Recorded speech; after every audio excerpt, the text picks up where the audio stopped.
seen a lot of committees, a lot of inquiries, investigations globally targeting Google and other big tech companies. Just how significant is this move by the US Justice Department to actually bring these antitrust charges against Google?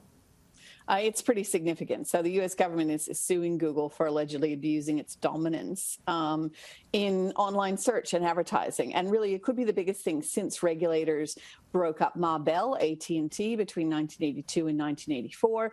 And they took the Bell regional or local telephone services away from, if you will, the central company. Google is a little bit harder, how you figure out how you're going to break up a search engine. They're not easy answers there. The critics argue that it's a monopoly, that it controls something like 90% of the search market, and that this stifles competition and innovation from smaller players, that it hurts consumers because you reduce potentially the quality of search by not having competition, and that obviously there have been a lot of concerns expressed about the privacy implications. We know that Google is a standard search. We all say, oh, not we'll do a search, but oh, go Google search that, right? So it's become part of the lingo as a standard. Consumers can switch away from Google. You might, if you're concerned about privacy, use Start Page or DuckDuckGo, which provides anonymity. But at the end of the day, most people are using Google as their search engine. Now, how you would break that up is much harder than Ma Bell, because you can't say you can Google search Spain, but not France. That looks a little harder. You could break off companies. You could break off a YouTube and say, well, that should be a separate organization, but it's not easy. It's not easy. The other allegations are really around whether or not Google is using this market influence to control more of the market in things like Android phones. And that's where the particular allegations have come from here. So what sort of impacts could we see flow on to the broader tech sector? Well, other major tech companies are also under investigation by the U.S. Department of Justice and the Fair Trade Commission. So you've got Apple and Amazon and Facebook. Certainly in Australia, we've seen the ACCC that's foreshadowed a willingness to effectively force Facebook and or Google to pay fees to news media because in a sense it's eating their lunch in terms of their ad revenues. So there's a willingness around the world. Europe has seen a lot of fines of the large tech companies.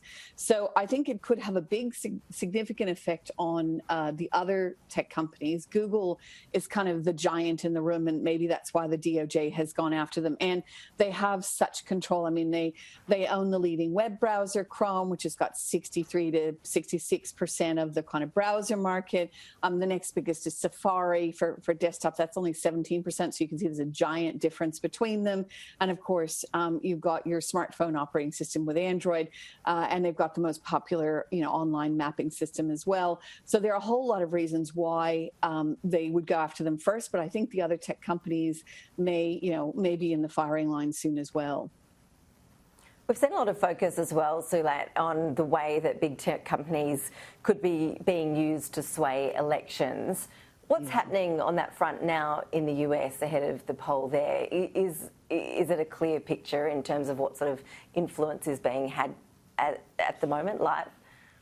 It's tricky. So, and the reason it's tricky is because the U.S. has descended into such a brawl based on people's political views, and it's really almost no longer a debate about the content. It's really a debate of who can shout the loudest and what views that they have are the best, rather than the most rational or indeed the most truthful.